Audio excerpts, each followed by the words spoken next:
내려가세요. 네. 감사합니다. 네. 우리 하나님의 말씀 함께 받도록 하겠습니다. 요한계시록 4장 1절에서 4절 그리고 10절과 11절의 말씀입니다. 요한계시록 그리고 오늘 우리 반주로 데뷔하신 우리 예은 집사님. 우리 격려의 박수 한번 하겠습니다. 아주 다재다능한 멀티플레이어. 네, 감사합니다. 우리 하나님의 말씀 우리 이 시간 받겠습니다. 한 절씩 교독하시고요. 11절 함께 읽을게요. 제가 1절 읽겠습니다. 이일 후에 내가 보니 하늘에 열린 문이 있는데 내가 들은 바 처음에 내게 말하던 나팔 소리 같은 그 음성이 이르되 이리로 올라오라. 이후에 마땅히 일어날 일들을 내가 내게 보이리라 하시더라.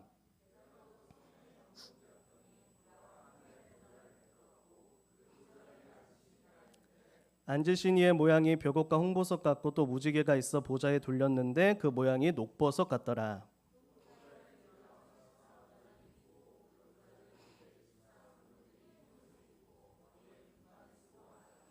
24장로들이 보좌에 앉으신 이 앞에 엎드려 세세토록 살아계시는 이에게 경배하고 자기의 간을 보좌 앞에 드리며 이르되 함께 받습니다. 우리 주 하나님이여 영광과 존귀와 권능을 받으시는 것이 합당하오니 주께서 만물을 지으신지라 만물이 주의 뜻대로 있었고 또 지으심을 받았나이다 하더라. 아멘. 오늘 네 장로님. 알겠습니다. 네. 혹시 49호 6581 차량 테슬라 있으신가요? 네. 네, 우리 장로님 무더운 여름에 너무 고생 많으십니다. 우리 박수로 격려 한번 하겠습니다. 네. 오늘 오전에도 2부 예배 시간에 그 더운 시간에 땀 뻘뻘 흘리시면서 차 계속 뺐다 넣었다 계속 하시더라고요. 참 존경스럽고 그렇습니다. 저희 오늘도요. 그 설교 시작하기 전에 간략하게 성경 공부 한번 하려고 하거든요. 오늘 그 나누어 드린 교환 있잖아요. 이렇게 반 페이지입니다. 제가 지난주에 간단하게 한다고 해놓고 4페이지로 1시간 했잖아요. 그래서 대신에 이제 설교를 안 했었는데 오늘은 걱정 안 하셔도 됩니다. 반 페이지잖아요. 반 페이지고요. 지난주에 저희가 함께 나누었던 거 오늘 요약하는 거예요. 왜냐하면 오늘부터 이제 본격적으로 요한계시록 설교를 들으시려면 먼저 이 내용이 우리 안에 서론으로 좀 자리 잡혀 있어야 됩니다. 그래서 오늘 한 번 더 복습하는 거니까요. 그렇게 생각하시고 우리 간단하게 한 번만 언급하고 넘어갈게요. 자, 우리 1번의 내용 한번 읽도록 하겠습니다. 시작.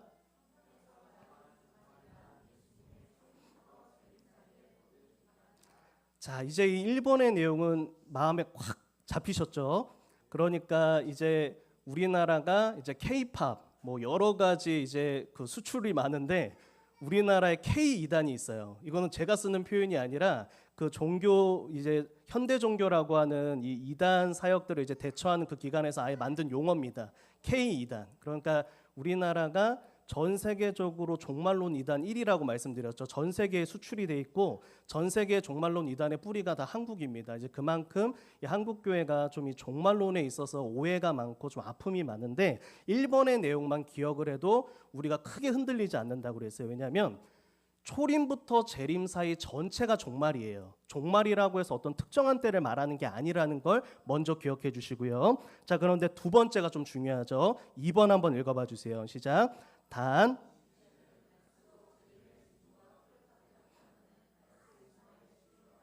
우리 다임 목사님께서도 지난주 2부 예배 기도의 시간에 이런 표현을 쓰셨어요. 말세지말. 그건 무엇이죠? 종말 중에서도 종말. 그러니까 단 이 시대는 특별히 성경에 기록된 재림의 징조가 좀 뚜렷하게 나타나고 있는 종말 중에 종말의 시대다. 그러니까 예수님의 재림이 정말로 임박했다라고 우리가 그렇게 생각해야 될 만큼 성경 속의 징조들이 다 나타나고 있는 시대다라고 저희가 말씀을 드렸습니다. 그래서 1번을 한번 보시면요. 세계의 복음화예요.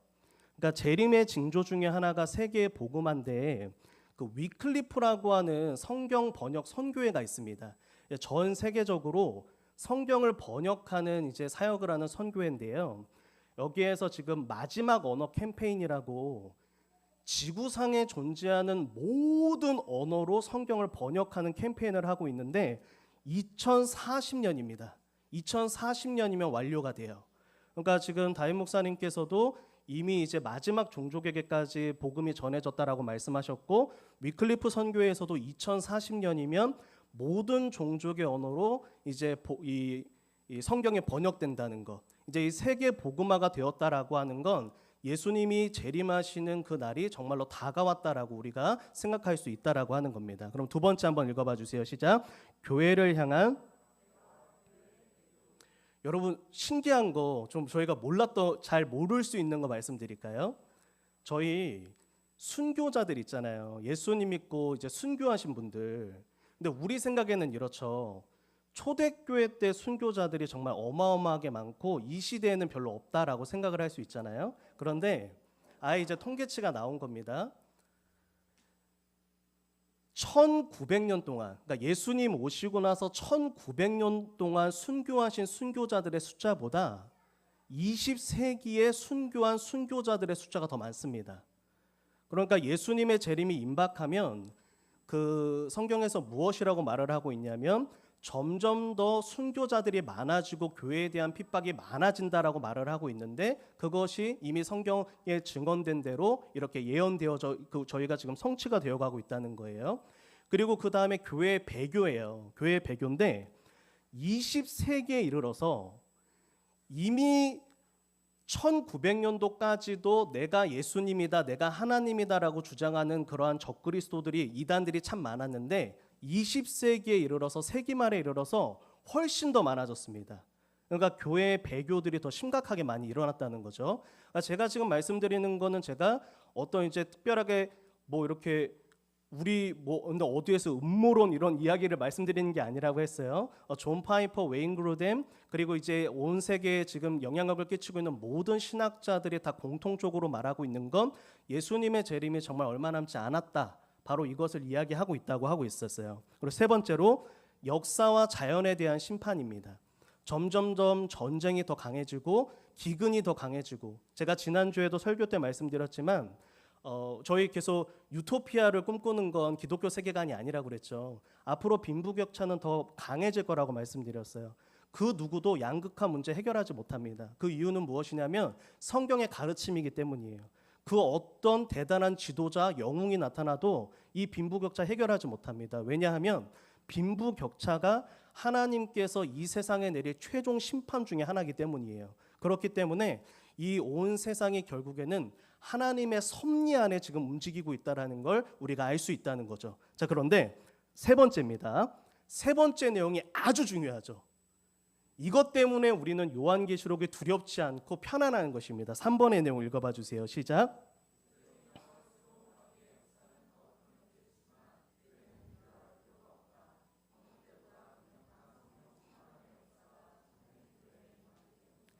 자, 제가 지난주에 종말론의 여러 관점들에 대해서 말씀드렸는데 어느 관점을 선택하든 동일한 게 있다고 말씀드렸죠. 특별히 건강한 두 가지 관점이 뭐라고 그랬죠? 무천년주의, 역사적 전천년주의. 이 두 가지가 가장 건강한 관점인데 이 두 관점은 서로 형제지간이에요.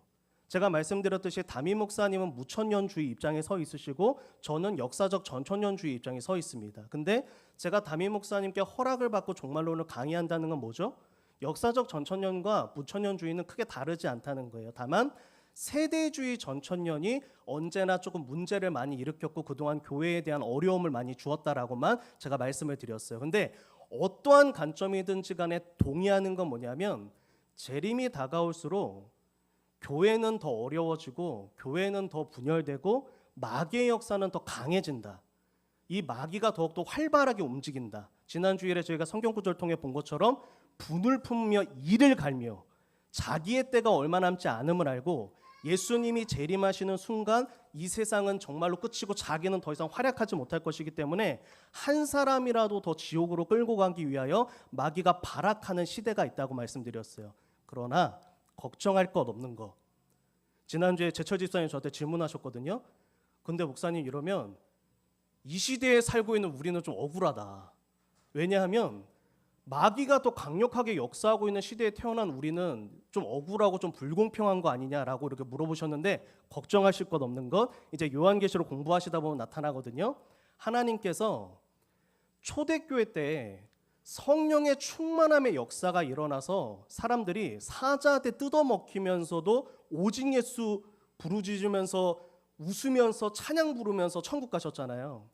자기의 힘으로 한 게 아니라 성령의 능력이란 말이에요. 자, 그런데 하나님께서 뭐 하나를 약속하시냐면 참된 교회들에게, 참된 성도들에게 그 모든 핍박을 웃으면서 가뿐하게 넘길 수 있는 성령의 강력한 역사를 부어주셔서 그 박해 가운데에도 우리는 하나님을 사랑하며 기뻐하는 마음으로 그 박해를 통과하게 된다. 바로 그것을 가르치고 있다라고 말씀을 드렸습니다. 그러니까 우리에게 있어서 예수님의 재림이 임박했다는 소식은 두려울 게 없는 거예요. 그러니까 공포와 두려움을 가지고 잘못된 이단에 현혹될 필요 없다는 겁니다. 하나님께서 알아서 승리할 수 있도록 부어주실 거예요.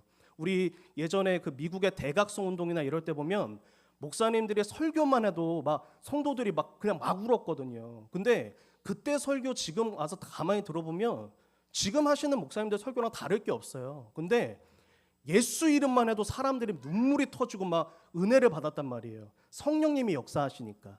그 역사가 있을 거기 때문에 우리는 걱정할 필요가 없다는 겁니다. 자, 그리고 4번입니다. 4번 한번 읽어보겠습니다. 시작. 종말의 때에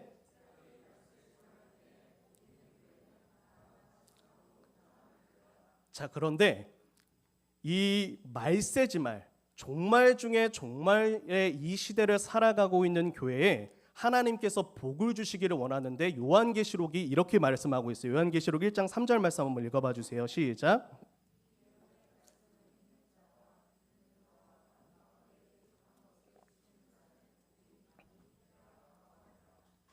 여러분, 그 요한계시록 1장 3절에 예언의 말씀을 읽는 자는요, 성경 읽는 사람 말하는 게 아니에요. 이게 뭐냐면 옛날에 예배 형태는 이랬거든요. 이 사도 요한이 요한계시록을 썼잖아요. 그러면 그 교회 지도자한테 이 편지가 가요. 그러면 그 편지를 소리내어서 읽는 거예요.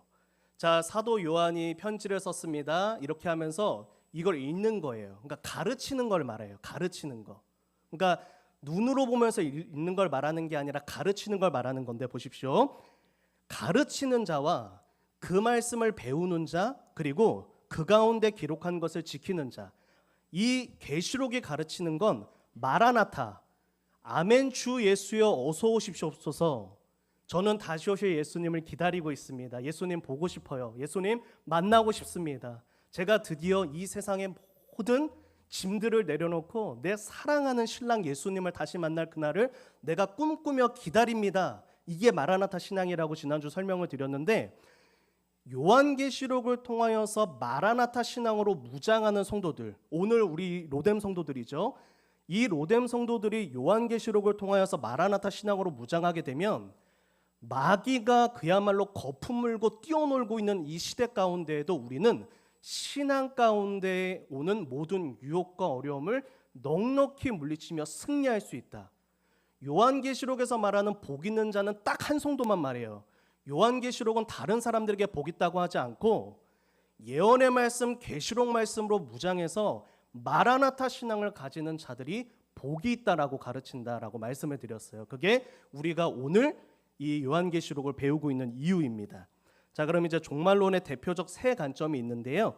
자, 이거 넘어갈게요. 요거는 이제 혹시 조금 지난주 못 오셨거나 조금 혼동되시는 분들은 지난주 설교 영상 보시고요. 마지막 결론만 한번 읽어볼게요. 시작. 성경적 종말론의 모든 관점은 말세 지말이 될수록 세상이 악해짐에 동의한다. 이러한 시대 속 믿음을 지키며 승리하는 비결은 요한계시록을 통해 마라나타 신앙으로 무장하는 것이다. 요한계시록 22장 20절 읽어봐 주세요. 마지막 결론입니다. 시작. 이것들을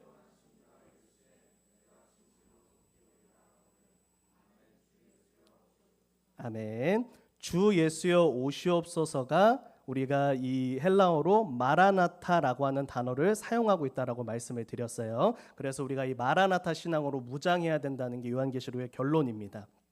그리고 아까 전에도 말씀드렸듯이 무천년주의와 역사적 전천년주의가 가장 건강한데 큰 차이점은 뭐라고요? 역사적 전천년, 제가 지지하는 역사적 전천년은 대환란의 시간이 있다. 마태복음 24장 말씀을 근거로 그때에 지금 창세 이후로 다시는 없었던 그 핍박이 이 땅에 임할 것이다라고 하는 역사적 전천년, 이게 이 이 기독교 역사상 가장 널리 가장 오랫동안 지지받았던 그러한 이제 그거고요. 무천년은 대할 나는 없다. 다만 마귀는 계속해서 역사하고 더 활발하게 역사할 것이다. 요 정도 차이. 그런데 혹시 그렇다고 요거 아셨다고 역사적 전천년주의, 무천년주의, 세대주의 전천년 다 하셨다고 그러시면 안 돼요. 제가 완전히 요약해서 설명한 거라서 이거 들어가면은 더 많이 복잡합니다. 그러니까 이거를 이제 사람들이 논쟁하는 거가 아니에요. 근데 저는 우리 성도분들이 아시면 이 정도면 충분하기 때문에 그 부분만 설명을 드린 겁니다. 자, 그러면 요 서론의 내용을 기억해 주시고 우리 오늘 하나님의 말씀을 함께 좀 나누려고 하는데요. 걱정하지 마십시오. 설교가 길지 않습니다. 제가 충분히 앞에서 이 내용을 설명했으니까요. 감사하게 요한계시록 1장부터 3장까지가 7교회 이야기예요. 소아시아 7교회 이야기인데 마침 다임 목사님께서 저희가 이걸 맞춘 게 아닌데 다다음 주 금요일부터 7교회 시리즈로 8월 달까지 설교를 하세요. 그래서 너무 감사합니다. 그래서 목사님이 1장부터 3장까지를 설교를 다 하실 거기 때문에 저는 4장부터 합니다. 왜냐하면 이 4장부터를 설교를 많이 못 들어보셨을 거예요. 왜냐하면 이 4장부터는 환상도 많이 나오고 여러 가지 문법이 복잡해서 이 부분에 좀 특별한 관심이 있지 않은 이상은 요한계시록을 가지고 설교하는 게 사실은 조금 어려운 부분이 있어요. 그런데 하나님께서 저를 지금까지 사역했던 여정 가운데 몇 번 제가 지난주에도 말씀드렸죠. 이 종말론으로 말미암아 많은 어려움을 겪었던 교회를 겪게 하시면서 저는 이 요한계시록을 좀 많이 관심 있게 보고 연구했었다. 그리고 예전에 제가 청년 시절에 청년 시절에 다녔던 그 교회 담임 목사님이 우리나라 최고의 이 종말론 권위자이셨기 때문에 이 종말론에 대한 이해가 제가 어느 정도 있는 것입니다. 그래서 이제 오늘부터 요한계시록 4장을 이제 함께 나눌 텐데요. 요한계시록 4장에서 사도 요한이 하늘로 올라갑니다. 하나님께서 반모섬에서 유배 중이었던 복음 전하다가 유배 중이었던 요한을 하나님께서 하늘로 올라오게 하세요. 환상을 보여주시면서 위로해 주시는 건데 거기에서 뭘 보냐? 천상교회에 들어가서 천상의 예배를 목격합니다. 우리 성도 여러분, 제가 요한계시록의 성경의 결론이라고 했어요. 즉 요한계시록은요 예배도 예배 중에 예배 최고의 예배만 있어요. 그러니까 그 앞에 있던 성경 65권의 어떤 예배도 66권 마지막에 있는 요한계시록의 예배를 필적하지 못합니다. 왜냐하면 이 천상교회 천상 예배는요 앞으로 저와 여러분들이 천국에 들어가면 드리게 될 예배예요. 그 어떤 죄도 어둠도 없고 완벽한 편안함 가운데 예배드리는 곳입니다. 지금은 설교를 들으시려면 집중도 해야 되잖아요. 그때는 그러실 필요 없어요. 여러분 천상 예배의 독특한 특징이 하나 있는데 뭔지 아세요? 천상 예배 시간에는요 기도 시간이 없어요. 왜 그래요? 기도는요 노동이에요. 영적 노동입니다. 분투잖아요. 더 이상 그럴 필요가 없어요. 왜냐하면 그곳에서는 그냥 하나님과 예수님과 마주보면서 우리가 교제하고 있기 때문에 별도의 기도 시간이 없어요. 내가 하는 말을 다 들으시니까요. 찬양과 하나님의 말씀만 있습니다. 그야말로 완벽한 아름다운 천상교회 예배를 이 사도 요한이 보게 돼요. 그런데 이 예배의 모습은 좀 독특합니다. 그림 한번 보여주세요. 다음 거 한번 보여주세요. 그림 보이시나요? 안 뜨나요? 안 뜨네요. 다행입니다. 여러분 이거 조금 복잡할 수 있는데 제가 그냥 간단하게 설명드릴게요. 이쪽에 그 하나님의 보좌가 있어요. 여기 하나님이 계시거든요. 목소리 들리시죠? 여기에 하나님이 앉아 계세요. 하나님께서 여기 계시는데 내생물이 있어요. 내생물이 뭐냐면 천사들의 대표예요. 여러분 마귀가 계급이 있거든요. 천사도 계급이 있어요. 이제 천사론을 공부해 보시면 아는데 천사들이 계급이 있습니다. 다 똑같은 천사가 아니에요. 근데 특별히 대표하는 네 생물이 있습니다. 이 네 생물이라고 하는 대표 천사들이 있고 그 다음에 여기에 이제 24장로들이 있어요. 근데 24장로들이 누구냐면 저희가 생각하시는 저희 교회에 있는 장로님들이 아니에요. 아까 전에 오셨던 주성목 장로님 앉아 계시는 게 아닙니다. 여러분 이런 완전히 성경이 이상해지는 거예요. 여러분 이 장로가 누구냐면요. 여러분들이에요. 구약의 12지파 신약의 12제자 이 24는 상징을 하거든요. 신구약에 구원받은 모든 성도들이에요. 그들이 장로라고 하는 호칭은 대표성을 가지고 있는데 우리 성도들이 저 보좌와 내 생물 바로 그 다음에 이 24장로도 우리 성도들이 하나님을 예배하고 있어요. 그 다음에 천사들 있고요. 그 다음에 피조물들, 돌이나 흙이나 하나님이 창조하신 전부가 그 다음에 있어요. 이렇게 하나님을 찬양하는 찬양 예배입니다. 여기에서 이제 거의 우리 2부 예배 오정선 집사님의 그 막 찬양과 우리 조은 집사님의 열정적인 찬양과 이런 찬양만 있어요. 완전히 찬양 페스티벌입니다. 계속 찬양을 하고 있어요. 이런 예배가 여기에서 이제 드려지고 있는 거예요. 그런데 너무나 감동적인 건 뭐냐면 24장로들 그 다음에 표현 그 성경 구절 한번 보여주세요. 사도 요한이 딱 봤는데 24장로들이 굉장히 독특해요. 어떻게 있냐면 한번 읽어보세요. 시작. 또 보좌에 돌려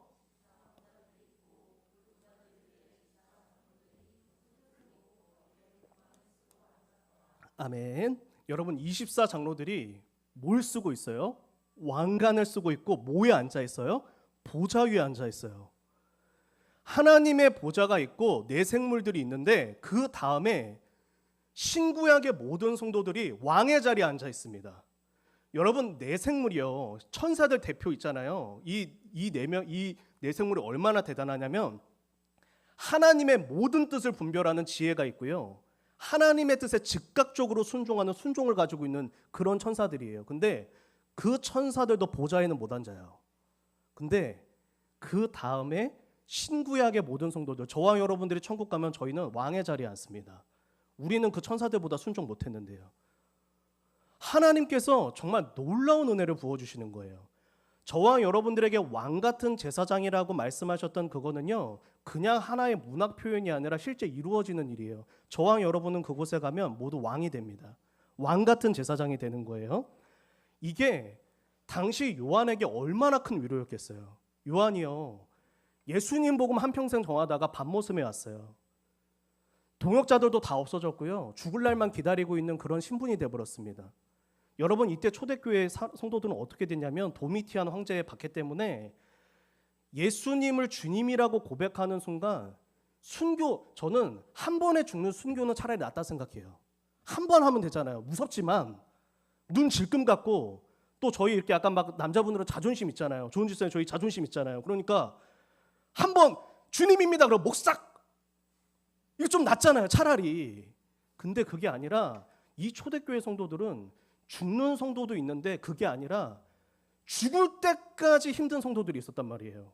그러니까 죽을 때까지 내가 대학교를 다니고 있었는데 난 실제적으로 기록에 있는 이야기예요. 학교에서 퇴학 맞아요. 직장에서 잘려요. 내가 사업을 하고 있는데 어느 날 로마 군인이 내 사업장을 닫았어요. 난 장사 못해요.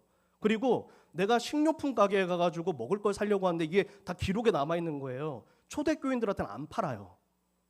나 지금 집에서 아기가 울고 있는데 나한테는 쌀을 안 줘요. 이렇게 살고 있는 거예요, 초대교인들이. 근데 사도 요한이 거기에 가서 본 환상은 뭐예요? 이 시대 가운데 이 세상에서 그야말로 사람들의 박해 속에 살아가고 있던 이 성도들이 그곳에 가니까 왕이 돼 있는 거예요. 그러니까 이게 요한에게 얼마나 큰 위로였겠어요.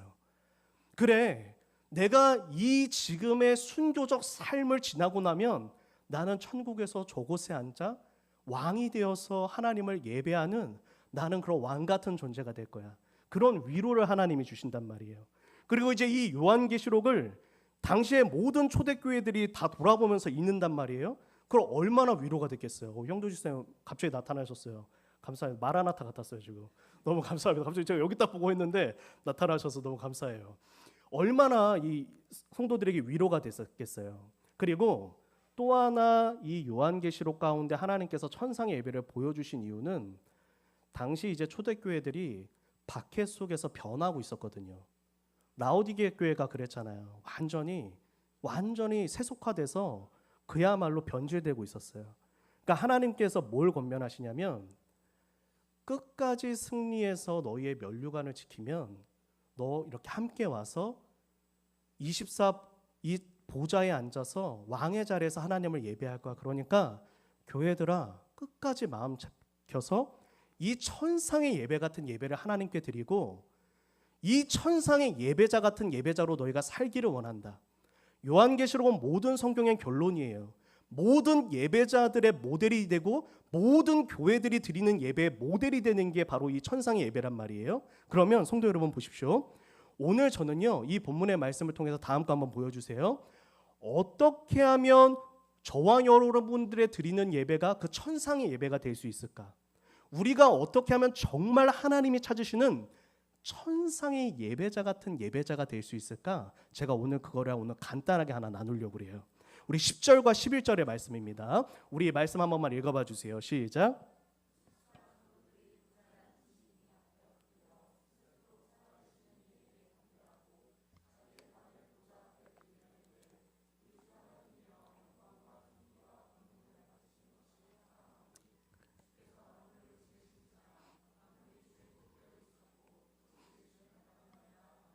아멘.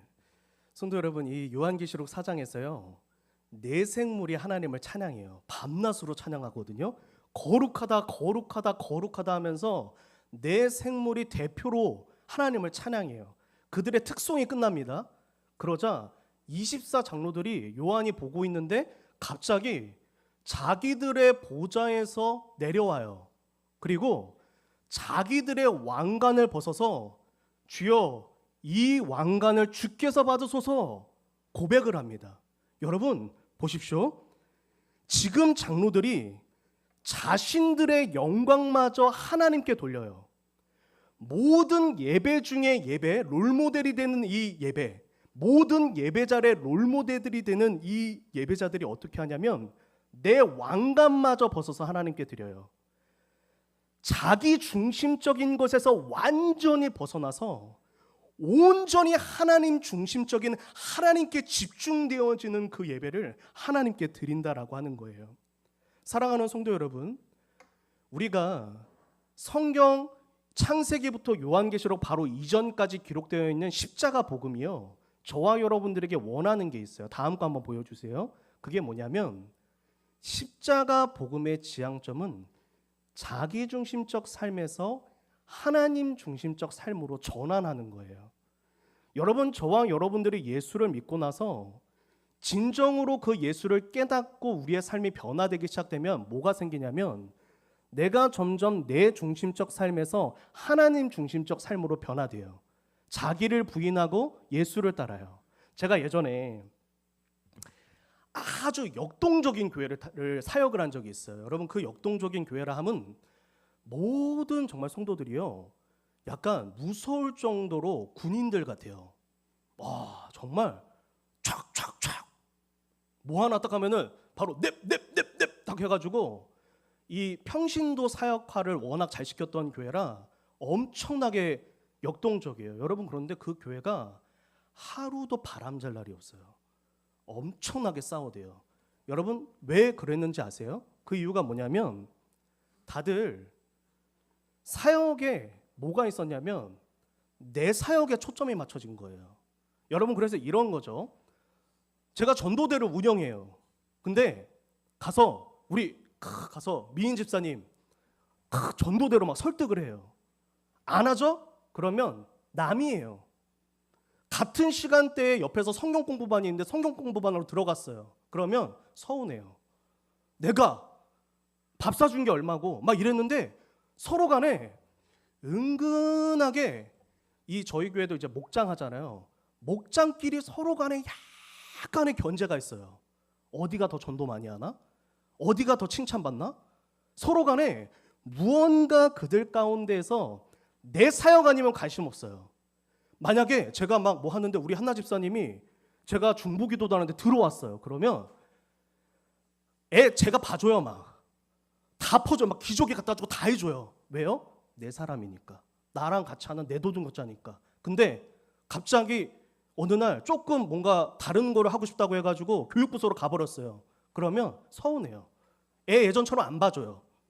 내가 봐줬던 이유는 내 사역 때문이에요. 여러분, 사역 열심히 하는 건 너무 좋은데 뭐가 안 깨진 거예요? 자기 중심성이 안 깨진 거예요. 여러분, 팀켈러 목사님이 그런 이야기를 했거든요. 우리 인간에 숨겨져 있는 가장 큰 욕망 중에 하나는 내가 스스로 중요한 존재가 되고 싶은 욕망이다. 이걸 교만이라고 한다. 창세기에서 나타나잖아요. 에덴 동산에서 하나님보다 더 중요해지고 싶었어요. 아담과 하와는. 그 순간에 그들은 하나님을 버려버립니다. 여러분, 제가 예전에 구제를 정말 열심히 하시는 한 분을 만난 적이 있어요.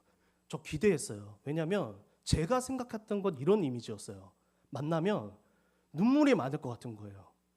약간 흰 수염도 좀 나시고 막 이렇게 막 품어주고 사랑해주고 막 이런 느낌일 줄 알았어요. 막 자기 걸 막 다 나눠주고 구제를 너무 열심히 하는 거예요. 막 자기가 입원했는데도 막 나와가지고 뭘 해주고 그러는 거예요. 근데 제가 그분이랑 대화를 하는데 너무 실망스러운 거예요. 왜냐하면 대화의 처음부터 끝까지 뭐냐? 교회에 대한 비판, 목회자들에 대한 비판. 그게 왜 그래요?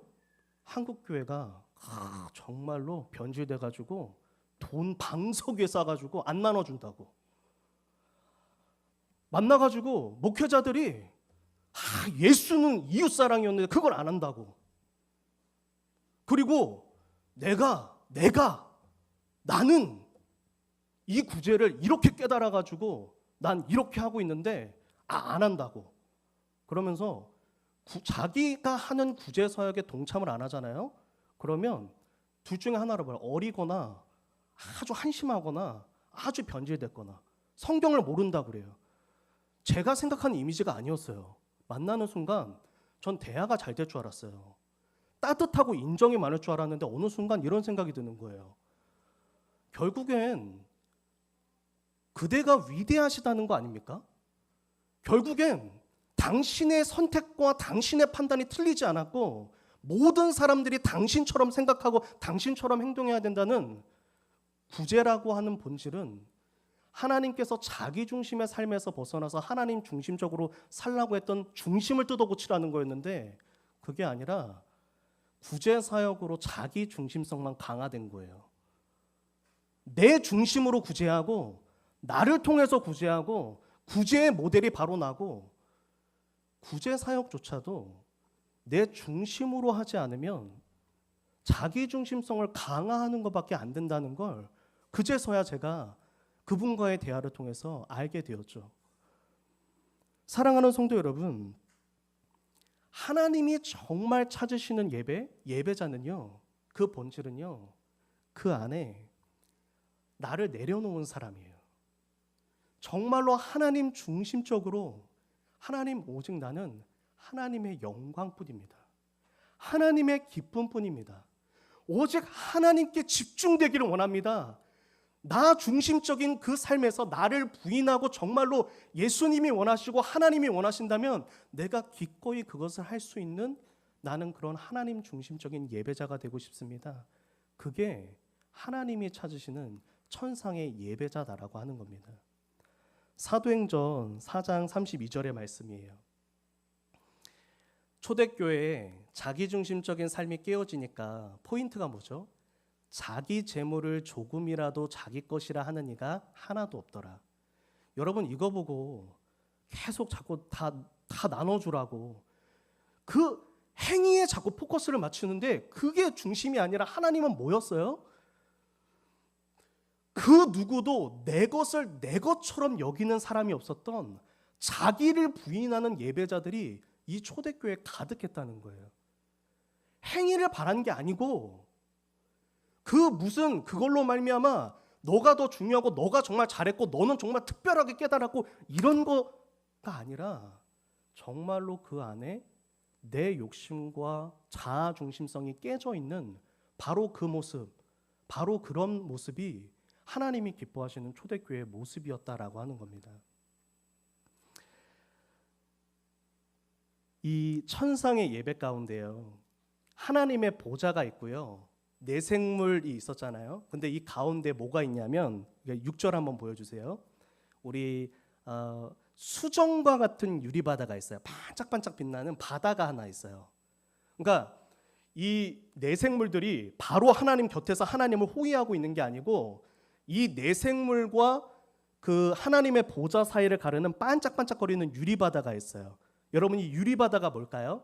우리 성막을 공부하신 분들은 제가 노뚜멍 설명드렸던 거 혹시 기억하실 거예요. 이 천상 예배는 이 구약에서 출애굽기에서 공부했던 그 성막이 그대로 옮겨져 있거든요. 그게 뭐냐면 다음 거 그림 한번 보여주세요. 이거예요. 이 놋바다.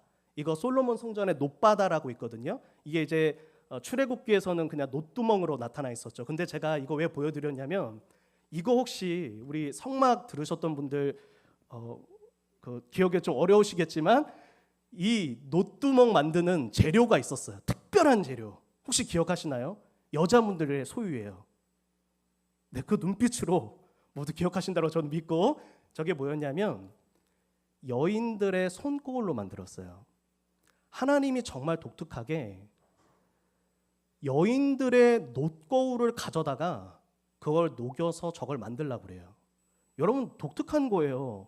왜? 놋 많아요. 다른 데도 돈 많은데 왜 그때 이 손거울은요 지금 우리 계시는 여성분들이 가장 소중하게 여기는 집에 있는 결혼 반지 같은 거예요.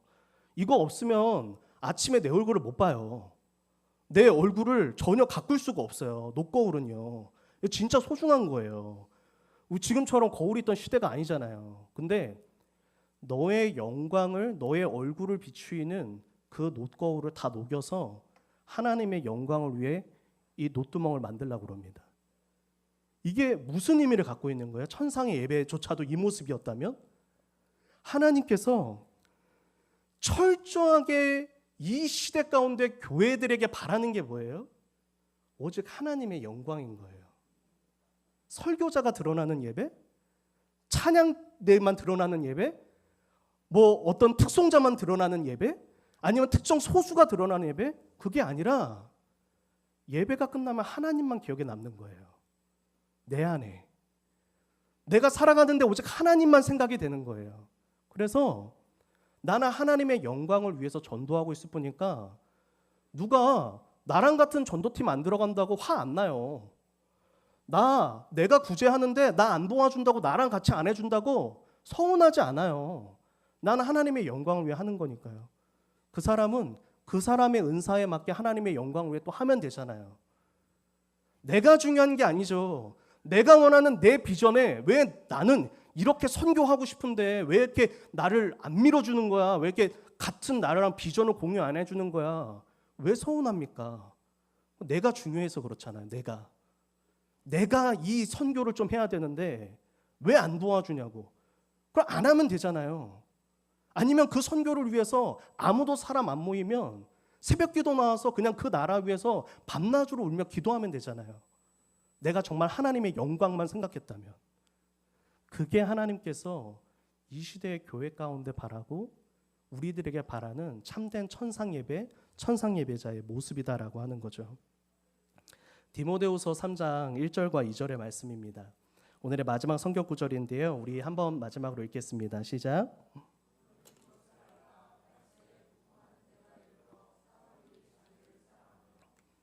몇 번 제가 말씀드렸죠. 모든 사람들의 고통의 원인은 자기 사랑, 자기 중심성이 깨지지 않은 거에서 출발한다고요. 제가 너무나 이제 좀 설교를 좀 마무리하면서 조금 이따 들어와도 됩니다. 좀 손을 어떻게 고민하셨죠? 조금 이따 들어오셔도 돼요. 제가 그 교회에서 이제 사역을 하고 또 이제 그때 있었던 이제 여러 가지 아픔들을 겪으면서 제 마음 가운데 참 그런 게 있는 거예요. 그게 뭐냐면 사람들이 때로 이런 게 있더라고요. 어떤 교회 직분의 자리나 어떤 위치에 오르는 거 있잖아요. 그러니까 마치 제가 마찬가지예요. 제가 만약에 부목사로서 언젠가는 저도 담임 목회를 해야 되잖아요. 그런데 많은 경우에 어떤 자리를 원하고 직분을 원하는 이유 중에 하나가 영향력이더라고요. 내가 결정권을 갖고 싶은 거예요. 우리는 다 그거 있잖아요. 자기 결정권을 좀 갖고 싶은 거.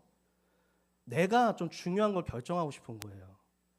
저 가장 중요한 모임에 들어가서 내가 생각하고 나는 내가 생각했던 걸 거기 가서 좀 발휘하고 싶은 거죠. 제가 만약에 부목사 사역을 하면서 담임 목회를 꿈꾸는데 부목사니까 와, 뭐 이렇게 뭐 내가 내 뜻대로 결정할 수 있는 게 별로 없으니까 내가 담임 목회에 대해서 좀 나도 내가 좀 결정을 내리고 내가 좀 지시를 내리고 싶고, 만약에 그거라면요, 그럼 저는 담임 목사 하면 안 돼요. 그런 사람은요. 왜요? 그게 어떻게 하나님 교회입니까? 그렇게 담임 목사가 되면 그 사람 교회잖아요. 정주호 교회잖아요. 그러면 세워주지 마셔야죠. 근데 우리의 모든 삶에 그렇다고요. 왜 교회가 변질되고 왜 교회가 무너지는가? 제가 정말 치열하게 싸워대는 그 교회에서 사역을 하고 그 전에 정말로 세속적으로 변질됐던, 제가 정말 교회에서 봤던 그 뒷모습을 여러분들에게 이야기한다면 깜짝 놀라실 거예요. 저는 정말 그거 가지고 얼마나 씨름했는지 모릅니다. 그 교회 안에 그 병처럼 뿌리 내려져 있는 그 세속화들, 돈에, 명예에, 성에 그렇게 노출되어져 있는 그 교회의 뿌리들, 결국에는 다 뭐였냐면 자기중심성이에요. 내가 영향력 있는 사람이 되고 싶었고 내가 결정권을 갖고 싶어서 어떻게든 교회에서 땅땅땅 하는 그 자리에 내가 좀 가보고 싶은 그 욕망으로 교회를 세워가면 결국 그 교회는 무너지고 변질되더라고요. 사랑하는 성도 여러분, 우리 이 마지막 오늘 설교의 결론입니다. 반거 한번 보여주세요. 이제 반주 넣어주셔도 되고요. 우리 이 자리에 있는 사랑하는 로뎀의 모든 가족 여러분, 오늘 이 천상의 예배는요, 하나님의 위로면서 하나님의, 이게 어떻게 보면 이제 눈물의 호소란 말이에요. 초대교회가 너무너무 멋있었는데 다 무너지고 있었거든요. 이 라오디게아가 절정이었어요. 에베소 교회요, 너 회개 안 하면 면류관 옮길 거야 이랬는데 결국에는 에베소 교회 없어졌잖아요. 에베소 교회 회개 안 한 거예요. 초대교회가 그렇게 무너질 때 하나님이 말씀하신 거죠. 교회들아 무너지지 말아라. 성도들아 무너지지 마라. 특별히 요한계시록은요, 목회자에 대한 메시지가 좀 있습니다. 그래서 제발 목회자들아 무너지지 좀 마라. 이 천상의 예배를 좀 봐라. 이 천상의 예배가 될 때 너희가 저 왕의 자리에 오를 거야. 그런데 그 24장로들이 어떻게 예배했는지 한번 봐봐. 자기 면류관까지 벗어서 하나님께 드렸어. 자기 면류관까지 벗어서, 이 왕관을 제가 쓸 자격 있습니까?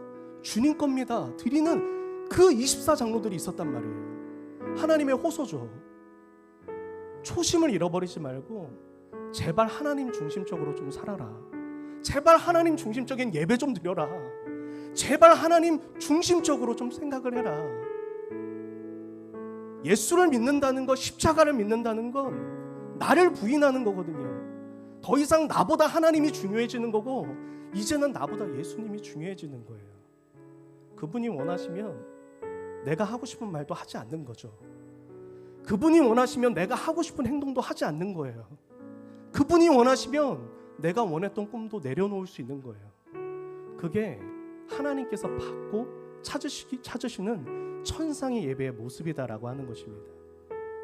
오늘의 말씀을 이렇게 정리하면서 우리 사랑하는 로뎀의 모든 가족들, 이 말세지 말의 시대잖아요. 마라나타 신앙, 주 예수여 어서 오시옵소서, 이렇게 하나님 예수님을 기다린다는 건 그냥 문구가 아니에요. 마라나타 고백한다고 마라나타 되는 거 아니잖아요. 마라나타 신앙으로 산다는 건 바로 이런 것입니다. 하루하루 조금씩 나를 부인해 보는 거예요. 정말 하나님 중심으로 살 수 있도록.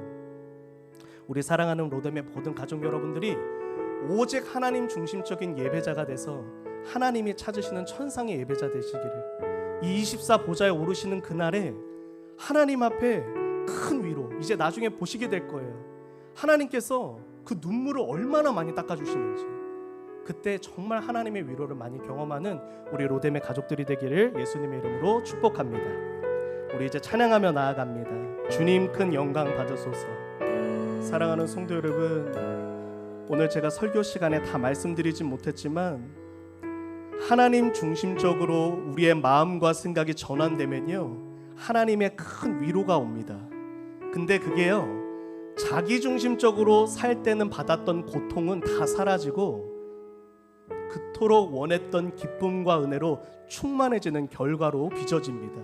그러니 하나님 중심적으로 사는 거 절대 손해 아닙니다. 그토록 추구하셨던 그 기쁨과 평강이 오는 열쇠가 바로 이 자기중심적인 삶에서 벗어나는 것에 있습니다. 이 시간 함께 기도합니다. 하나님, 자기중심성에서, 자기중심적인 삶에서 벗어나 진정으로 예수 중심적으로, 하나님 중심적으로 우리의 마음과 생각과 신앙의 본질이 변하게 하여 주시옵소서. 주여 한번 부르시고 통성으로 기도하며 나아갑니다. 하나님 아버지, 사랑하는 로뎀의 모든 성도들을 축복하며 기도합니다. 하나님, 우리 안에 숨겨져 있던 그 모든 자기중심적인 생각들, 마음들, 하나님 오늘 이 시간 십자가 앞에 겸손히 내려놓을 수 있는 은혜를 주시옵소서. 하나님, 성경에 말세에 고통하는 때가 이르러 그들의 고통이 자기를 사랑하는 데 비롯된다라고 말씀하셨습니다. 하나님, 우리 안에 뿌리 깊은 이 자기중심성이 스스로를 고통스럽게 하고 있사오니 주여 이제는 하나님 안에서 이 자기중심적인 모든 생각에서 벗어날 수 있는 은혜를 더하여 주시옵소서. 우리의 마음과 생각, 신앙의 본질이 하나님 중심을 향할 수 있도록 도와주옵소서. 오직 하나님의 영광을 꿈꾸며 오직 하나님의 영광을 바라볼 때 우리 안에 잃어버렸던 빛이 회복되어져 우리 안에 모든 어두움 물러가고 참된 평강과 기쁨과 소망이 가득할 줄로 믿습니다. 나사렛 예수의 이름으로 명하노니 이 시간 여전히 나의 얼굴을 비추이는 그 모든 개인적인 놋그릇들은 오늘 이 시간 나사렛 예수의 이름으로 명하노니 산산조각 날지어다. 모두 녹아질지어다. 하나님의 영광을 꿈꾸는 그 마음의 중심이 온전히 회복될지어다. 하나님, 우리의 예배가 천상의 예배되게 하여 주시고 우리가 진정으로 천상의 예배자가 됨으로 말미암아 하나님이 주시는 깊은 위로와 평강을 누리는 우리 모두가 되게 하여 주옵소서. 하나님, 오늘도 하나님이 늦은 오후까지 하나님 앞에 너무나 순수한 마음으로 예배의 자리를 지키는 우리 로뎀 성도들 꼭 기억하여 주셔서 이번 한 주 많은 위로를 허락하여 주옵소서. 가정에 평강 주시고 그 사업장의 모든 문제 해결하여 주시고 머리부터 발끝까지 예수 그리스도의 보혈을 부어주셔서 강건케 하여 주시옵소서. 나사렛 예수의 이름으로 명하노니 모든 병만은 떠나갈지어다. 나사렛 예수의 이름으로 명하노니 모든 묶여져 있는 물질 문제 해결될지어다. 아버지 하나님께서 함께하여 주시고 특별히 월요일부터 다시금 두려운 마음이지만 여전히 조심스러운 마음이지만 그 영어 교습소를 다시금 재개하는 우리 강인경 집사님의 조이 잉글리시 영어 교습소 위에 주님의 평강이 한없이 임함으로 말미암아 아버지 그 사업장을 통하여 하나님의 나라가 세워질 수 있도록 도와주시고 함께하여 주시옵소서. 감사드리며 모든 말씀 다시 오실 예수 그리스도의 이름으로 기도드립니다. 아멘.